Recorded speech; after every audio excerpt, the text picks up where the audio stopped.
Hello friends, मैं पंकज वर्मा अपने YouTube channel Artech civil classes में आपका स्वागत करता हूं। यहां पर मैं न्यूमेरिकल्स बताने जा रहा हूं वर्किंग स्ट्रेस मेथड के। तो आपका ये न्यूमेरिकल है, find the dimensions and tensile reinforcement of a singly reinforce concrete beam to resist a bending moment of 70 kilo newton metre, use M20 concrete and Fe415 steel. मतलब आपको dimensions पता करनी है और एरिया ऑफ स्टील आप जो provide करा रहे हो वो आपको पता करना है। बीम आपकी कौन सी है? सिंगली रेनफोर्स्ड कंक्रीट बीम है। और आपको गिवन क्या क्या है यहाँ पर, ये देखिए। गिवन में आपको क्वेश्चन में बेंडिंग मोमेंट दिया है कितना, 70 किलो न्यूटन मीटर। तो इसको हम लोग चेंज कर सकते हैं। 70 किलो को आप जब यहाँ से हटाएंगे तो कितना जीरो लगेगा? 3 जीरो लग जाएगा, ठीक है। और मीटर को यदि mm में चेंज किया जाए तो ये कितना हो जाएगा? 10 की पावर 3। तो ये आपका हो गया न्यूटन mm। तो इसको आप क्या लिख सकते हो? 7 मल्टीप्लाई 1 2 3 4, टोटल कितना पावर हो जाएगा यहाँ पे? 10 की पावर 7 न्यूटन mm। ये आपको क्वेश्चन में गिवन है बेंडिंग मोमेंट। दूसरा क्या चीज गिवन है? आपका M20 कंक्रीट और आपका गिवन है Fe415 स्टील। तो M20 कंक्रीट के लिए जो हमारा सिग्मा CBC का वैल्यू होता है, maximum permissible compressive stress in bending, तो ये जो 20 है इसको हम या 3 से डिवाइड करते हैं तो वैल्यू नियर बाय कितना आता है? 7। तो ये आपकी हो गई है maximum permissible compressive stress in bending. और दूसरा है Fe415 के लिए जो सिग्मा ST का वैल्यू लिखा जाता है वो कितना है? 230 न्यूटन पर mm स्क्वायर। इतना चीज़ आपको क्वेश्चन में क्या है? गिवन है। तो इसको आप याद कर लीजिए, या तो फैक्टर ऑफ सेफ्टी से डिवाइड करके आप इसका वैल्यू फाइंड कर सकते हैं। और दूसरा चीज़ IS 456 2000 आपको एग्जाम्स में अलाउ रहेगा, वहाँ से भी आप ये जो स्ट्रेसेस का वैल्यू है फाइंड कर सकते हैं। क्लियर है? तो लास्ट लेक्चर में हमने ये बताया था कि जब भी आपको डिज़ाइन करना हो तो उसमें क्या फाइंड करते हैं? डायमेंशंस और टेंसाइल रेनफोर्समेंट। तो इसका स्टेप्स भी हमने बताए थे। तो इसके बाद हमें क्या करना होगा? हम लोग डिज़ाइन कांस्टेंट निकालेंगे। तो पहला डिज़ाइन कांस्टेंट आपका था K इज टू, फार्मूला याद कर लीजिएगा प्रीवियस वीडियो को देख करके। इसका फार्मूला था K is to M sigma CBC upon M sigma CBC plus ST, ठीक है। तो इन वैल्यूज़ को हम लोग यहाँ पे पुट करेंगे। M का वैल्यू हम लोगों ने यहाँ पे नहीं निकाला है, तो M का वैल्यू कैसे निकाल सकते हैं? आपको फार्मूला बताया गया था M is equal to 280 upon 3 sigma CBC। अब यहाँ पे सिग्मा CBC का वैल्यू आपको गिवन है कितना? 7। 280 अपॉन 3 मल्टीप्लाई 7, तो M का वैल्यू जो हमारा आ जाता है वो है 13.33। यहाँ से हम लोगों ने M का वैल्यू फाइंड कर दिया। तो ये जो आपका K होता था इसमें हम लोग ये वैल्यूज पुट करेंगे। M का वैल्यू हमारे पास कितना है? 13.33।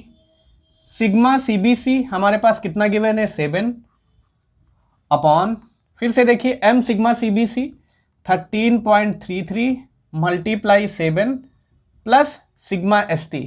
सिग्मा ST का वैल्यू आपका है 230। तो इसको हम लोग कैलकुलेटर की हेल्प से सॉल्व करेंगे, वो वैल्यू हमारी आ जाएगी 0.29। तो इसको हम लोग क्या बोलते थे? Neutral axis factor. तो ये आपके क्या है? डिज़ाइन कांस्टेंट है। तो जब भी आपको डिज़ाइन करना हो सिंगली रेनफोर्स्ड बीम का वर्किंग स्ट्रेस मेथड से, तो आपको ये निकालना वहाँ पड़ेगा। इसके बाद सेकेंड फैक्टर हम लोग लिखते थे J is equal to 1 minus K upon 3, ये लिखते थे, ठीक है। अब K का वैल्यू हमें पता है कितना है यहाँ पे, तो इसको यहाँ पे पुट कर दीजिए 1 माइनस 0.29 अपॉन 3। तो इसको जब सॉल्व करेंगे तो हमारा वैल्यू आ जाएगा 0.90। तो ये हमारा क्या होता था? Lever arm constant. इसको हम लोग क्या बोलते थे? Lever arm constant. इसको आप याद करने के लिए आप प्रीवियस वीडियो जरूर देखिए, वहाँ से आपको इसके स्टेप्स पता चल जाएंगे कि कैसे हमें डायमेंशंस और टेंसाइल रेनफोर्समेंट निकालना पड़ता है वर्किंग स्ट्रेस मेथड में। तो आपको K पता चल गया, जे पता चल गया। इसके बाद हम लोग फाइंड करेंगे Q, movement resisting factor. Q का फार्मूला क्या रहता था हमारा, हाफ सिग्मा CBC मल्टीप्लाई जे और मल्टीप्लाई के। अब इनकी वैल्यूज आप पुट कर दीजिए। हाफ सिग्मा CBC का वैल्यू हमारे पास कितना है 7, जे का वैल्यू हमारे पास कितना आया 0.90, मल्टीप्लाई के का वैल्यू हमारे पास आया था 0.29। इसको हम लोग कैलकुलेट करेंगे तो आपका वैल्यू आ जाएगा 0.91 न्यूटन पर mm²। तो ये हम लोगों ने फाइंड कर लिया यहाँ पे design constant, DESIGN, design constant. तो इसको हम मिटालते हैं, ऊपर साइड लिखते हैं आपको। तो डिज़ाइन कांस्टेंट निकालने के बाद हम लोग बेंडिंग मोमेंट की हेल्प की सहायता से आगे का वैल्यूज़ निकालेंगे। तो देखिए जो भी हम सॉल्व करेंगे वहाँ पे कंडीशन लगाएंगे, बेंडिंग मोमेंट जो हमारा एक्सटर्नल गिवन था वो किसके बराबर होगा, मोमेंट ऑफ रेजिस्टेंस के। आपको बताया गया है जो आप बाहर से लोड अप्लाई कर रहे हो या जो मूवमेंट डेवलप हो रहा है एक्सटर्नल, वो किसके बराबर होगा, आपका मूवमेंट ऑफ रेजिस्टेंस के। तो एक्सटर्नल बेंडिंग मूवमेंट हमारा कितना गिवन है 7 × 10⁻⁷ और मूवमेंट ऑफ रेजिस्टेंस, ठीक है, इसका फार्मूला याद कर लीजिए QBD²। जब भी आपका सेक्शन कौन सा होगा, बैलेंस सेक्शन। तो जब भी हम लोग डिजाइन करेंगे हम लोग कैसा सेक्शन मान के करेंगे, बैलेंस सेक्शन। तो बैलेंस सेक्शन के लिए जो मूवमेंट ऑफ रेजिस्टेंस का फार्मूला रहेगा वो आपका रहेगा QBD²। तो यहाँ पर देखिए जो आपका फार्मूला है हमें कुछ एज्यूम करना पड़ेगा। क्या एज्यूम करेंगे कि जो B का वैल्यू है 2/3D के इक्वल है। ये देखिए जब आपको कल हम स्टेप्स बता रहे तो उसमें आपको बताया गया था कि B का वैल्यू D/2 से 2/3 के बीच में कोई भी लिया जा सकता है। तो हमने यहाँ पे कितना एज्यूम कर लिया 2/3D। अब इस फार्मूले में हम सारी वैल्यूज पुट कर देते हैं। 7 × 10⁻⁷, Q का वैल्यू कितना आया था हमारा 0.91, B का वैल्यू कितना हम रख सकते हैं 2/3D और ये D का स्क्वायर रहा हमारा, ठीक है। इसको हम लोग सॉल्व करेंगे तो D का वैल्यू हमारा कितना आ जाता है इतना। तो जैसे यहाँ पर देखिए 486.8। तो RCC में क्या होता है, बहुत कुछ एज्यूम करते हैं। तो इसको कैलकुलेशन को आसान बनाने के लिए जो नियर बाय वैल्यू होती है उसको हम लोग लिख सकते हैं। तो 486.8 को हम लोग क्या लिख सकते हैं 490। तो इसके बाद जो B का वैल्यू हमें पता चल गया था D का, तो उस वैल्यू को हम लोग यहाँ पे पुट कर देंगे। देखिए वहाँ पे हमने D फाइंड किया। अब फार्मूला हमारे पास क्या था, एज्यूम किया था 2/3D, B = 2/3D। तो इस D का वैल्यू जब हम पुट करते हैं कितना 490 जो हमारा आया था, तो वैल्यू कितनी आती 326.7। तो इसको हम लोग लिख सकते हैं 330 mm। तो यहाँ से हमने पता कर लिया डायमेंशंस। नेक्स्ट स्टेप हमारे पता करना है एरिया ऑफ स्टील रिक्वायर्ड। तो उसके लिए आपको ये फार्मूला याद करना पड़ेगा, area of steel = bending moment upon σ/ST/JD। तो इस फार्मूले को हमने बताया था कहाँ से आता है, वो आप प्रीवियस लेक्चर में देख सकते हैं।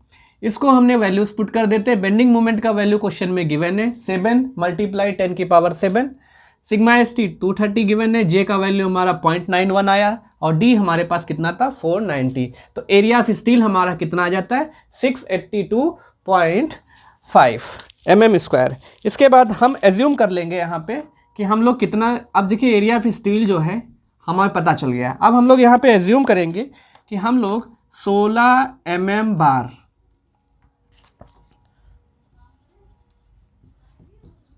To be use.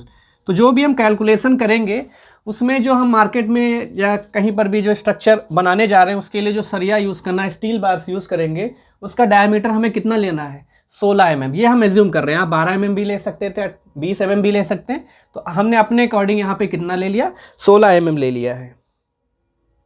तो जो हमने यहाँ पे डायमीटर एज्यूम किया है उससे हम लोग निकालेंगे एरिया ऑफ 1 बार। एक बार का एरिया के लिए जो फार्मूला होता है π/4D²।